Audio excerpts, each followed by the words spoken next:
লাইলিং সহ হাতা কী করে লাগাতে হয় এবং হাতা কিভাবে ব্লাউজের সঙ্গে জয়েন্ট করলে হাতাতে কখনো টান পড়বে না, তো সেই সমস্ত টিপস নিয়ে আজকে আমি হাতাটা সেলাই করে দেখাবো।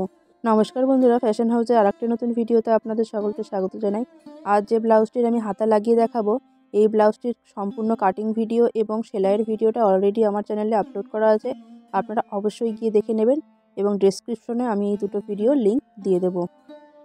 তো দেখুন, প্রথমেই ব্লাউজের মেন কাপড়টা উপরে নিয়েছি এবং লাইনিংয়ের কাপড়টা নিচে রেখেছি। নিচে রেখে সাইড দিয়ে সেলাই করে নেব। দেখুন, সম্পূর্ণটা এভাবে আস্তে আস্তে করে ধরে সেলাইটা কমপ্লিট করে নেব। বাকি যে লাইনিংয়ের কাপড়গুলো দেখা যাচ্ছে সেগুলো আমি কেটে বাদ দিয়ে দেবো। তো আমি একটা হাতা রেডি করে দেখাবো, আপনারা অপরটা একই রকমভাবেই করে নেবেন।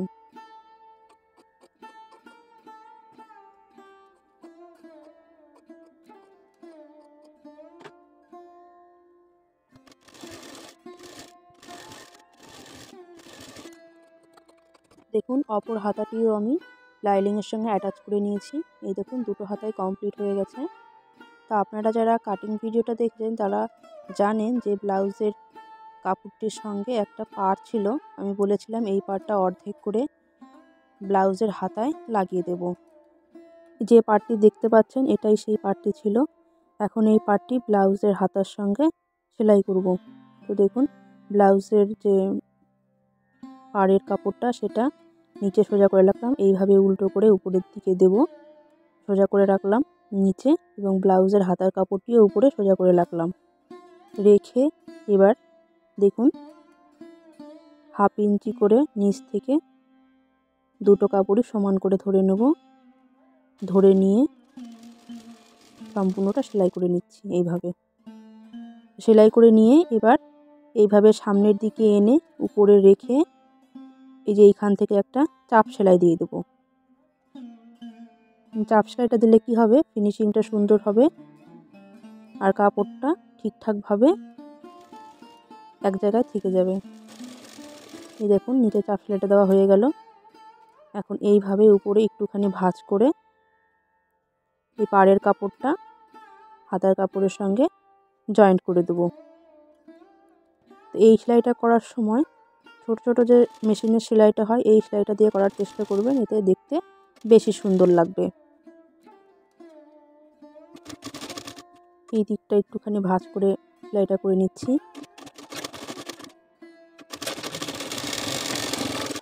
এই দেখুন, হাতাটা আমার সম্পূর্ণটা কমপ্লিট হয়ে গেল। এই যে অপর হাতাটিও সেমভাবে তৈরি করে নেবেন আপনারা। এবার এইভাবে এই সাইড থেকে জয়েন্ট করে নিচ্ছি হাতাটা। দুটো হাতায় আমি কমপ্লিট করে নিলাম। আপনারা নিশ্চয়ই জানেন যে তালপাতের অংশটা সবসময় বডির সামনের পাটের সঙ্গে জয়েন্ট করতে হয়। দেখুন, এই হাতাটার তালপাতটা সামনে আছে আর এইখানে বডির অংশটাও সামনে, তাহলে এই হাতাটার সঙ্গে এই দিকের বডির পার্টটা জয়েন্ট করব। তো বডির পার্টটাকে উল্টো করে নিলাম, হাতাটাকেও উল্টো করে নিচ্ছি। তো এই অংশটা ভালো করে লক্ষ্য করবেন, এই অংশটা ভালো করে না বুঝতে পারলে আপনারা কিছুই বুঝতে পারবেন না। তোমার হাতের দিকে লক্ষ্য করবেন কি করছি আমি। ব্লাউজের যে বগলের অংশটা আছে সেই অংশটা এখন আমি সমান করে এইভাবে ধরে নেব। ধরে নিয়ে হাতার সঙ্গে এইভাবে মেলাবো। বডির যে ফিটিংসের মাপটা আছে বা সেলাইটা আছে সেটা যেখানে হাতার সঙ্গে মিলবে সেই জায়গাটায় একটা দাগ দিয়ে দিলাম। এবার মোহরির মাপটা দিয়ে দিচ্ছি এবং মোহরির মাপটা এবং এই যে উপরে যে দাগটা দিয়েছি এই দাগ দুটোকে মিলিয়ে দেবো। মিলিয়ে দিয়ে এখন সেলাইটা করে নেব। দেখুন, সেলাইটা করে নিলাম। এখন হাতার কাপড়টাকে সোজা করব। সোজা করে নিলাম। এখন ব্লাউজের বডির অংশটা নিয়ে নেব, এটাকে উল্টো করেই রাখবো। হাতার কাপড়টা এই বগলের ভেতরে ঢুকিয়ে দেব। ঢুকিয়ে দিয়ে বডির যে ফিটিংসের সেলাইটা আছে সেই সেলাইটা এবং হাতায় যে সেলাইটা দিলাম সেই সেলাইটা এইভাবে মিলিয়ে ধরব। মিলিয়ে ধরে এখন বগলের অংশটা এবং হাতার অংশটা এইভাবে ধরব। যদি ছোট বড় মনে হয় হাতার অংশটা তাহলে ছোট বড় থাকলে বড় থাকলে সেলাই করে ছোট করে নেব, আর ছোট থাকলে একটু সেলাইটা খুলে ফেলবো। এবার দেখুন এই দুটো অংশকে আবার ভালো করে ধরে নিচ্ছি, ধরে নিয়ে এইভাবে ভাঁজ করে নেব হাতার কাপড়টা এবং বডির বাড়তি যে অংশগুলো আছে সেই অংশগুলো। এই যে এইভাবে ধরে নেব, ধরে নিয়ে এখন আস্তে আস্তে করে সেলাইটা সম্পূর্ণটা করে ফেলব। একটু একটু করে সেলাই করব এবং একটু একটু করে নিচ থেকে দুটো অংশ টানবো, টেনে টেনে সেলাই করব। টেনে টেনে বলতে কাপড়গুলো কিন্তু কোনোভাবেই টানবো না, এই দুটো অংশ যেহেতু ঘুরিয়ে ঘুরিয়ে গোল গোল করে সেলাই করছি সেই জন্যই বললাম টেনে টেনে সেলাই করব। তো এইভাবে দেখুন আস্তে আস্তে করে সেলাইটা করে নিচ্ছি। এইভাবে সেলাই করলে কি হয়, ব্লাউজটায় না বগলে কখনো টান পড়ে না। এটা একটু কঠিন নিয়মই। অনেকেই আছে যে বডি ফিটিংস করার আগেই হাতা লাগিয়ে নেয়, তারপরে একদম পুরো হাতা এবং বডির ফিটিংসটা একসঙ্গে করে। ওইভাবে করলে ফিটিংসটা খুব একটা ভালো হয় না, বগলের কাছে একটু টান খেয়ে থাকে। আর এইভাবে করলে মানে ব্লাউজটা খুব সুন্দর হয়, পরার পর দেখতেও সুন্দর লাগে। এই দেখ হাতাটা আমি কমপ্লিট করে নিলাম সেলাই করে।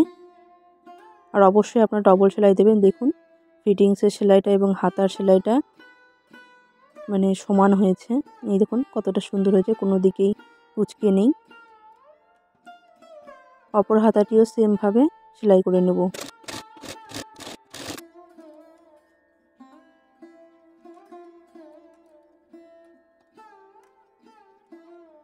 এই দেখুন সম্পূর্ণ ব্লাউজটা হয়ে গেল। তো এই ব্লাউজটার গলার পটি কী করে লাগাতে হয় সেই ভিডিওটাও আমি আপলোড করব। তো আপনারা যারা এখনও আমার চ্যানেলটিকে সাবস্ক্রাইব করে রাখেননি অবশ্যই সাবস্ক্রাইব করুন। আর ভিডিওটা ভালো লাগলে অবশ্যই একটা লাইক করতে ভুলবেন না।